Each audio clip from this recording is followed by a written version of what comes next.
మహిళా రిజర్వేషన్ చట్టాన్ని కేంద్ర సర్కార్ అమల్లోకి తీసుకువచ్చింది. చట్టసభల్లో మహిళలకు 33% కోటాను కల్పించే మహిళా రిజర్వేషన్ చట్టం నిన్నటి నుంచే అమలులోకి వస్తుందని ప్రకటన చేసింది. ఈ మేరకు ఏప్రిల్ 16ను చట్టం అమలు తేదీగా ప్రకటిస్తూ గెజెట్ నోటిఫికేషన్ కూడా జారీ చేసింది కేంద్ర ప్రభుత్వం. 2029 ఎన్నికల్లో అమలు చేసేందుకు సంబంధించి ఇదే చట్టాన్ని సవరించాలని పార్లమెంట్లో చర్చ జరుగుతున్న సమయంలోనే నోటిఫై చేసింది.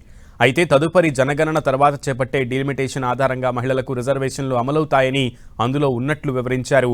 అంతకు మించి ఇప్పుడు నోటిఫికేషన్ జారీ చేయడంపై వివరాలను మాత్రం ప్రకటించలేదు.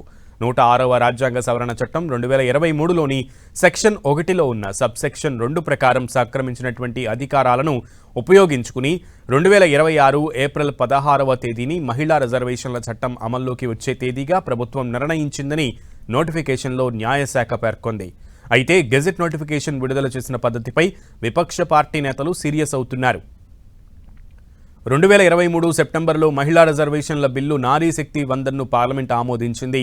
దీని ప్రకారం 2027 జనగణన తర్వాత 2034 నుంచి ఇది అమల్లోకి రావాల్సి ఉంటుంది. కానీ 2029 నుంచే అమల్లోకి తెచ్చేలా కేంద్రం 3 బిల్లులను తాజాగా పార్లమెంట్లో నిన్న ప్రవేశపెట్టింది. అదే రోజు పాత చట్టం అమల్లోకి వస్తున్నట్లు అనూహ్యంగా కేంద్రం నోటిఫికేషన్ జారీ చేయడం ఇప్పుడు దేశవ్యాప్తంగా సంచలనంగా మారింది. మరోవైపు ఇవాళ సాయంత్రం నియోజకవర్గాల పునర్విభజనకు సంబంధించి డిలిమిటేషన్ బిల్లుపై ఓటింగ్ నిర్వహించనున్నారు. దీన్ని విపక్షాలు తీవ్రంగా వ్యతిరేకిస్తున్నాయి. దీంతో ఈ బిల్లుకు వ్యతిరేకంగా ఓటు వేసే అవకాశాలున్నాయి. అటు బిల్లు ఆమోదం పొందేందుకు కావలసిన 360 ఓట్లు కూడగట్టేందుకు అధికార ఎన్డీఏ తీవ్రంగా ప్రయత్నాలు చేస్తోంది.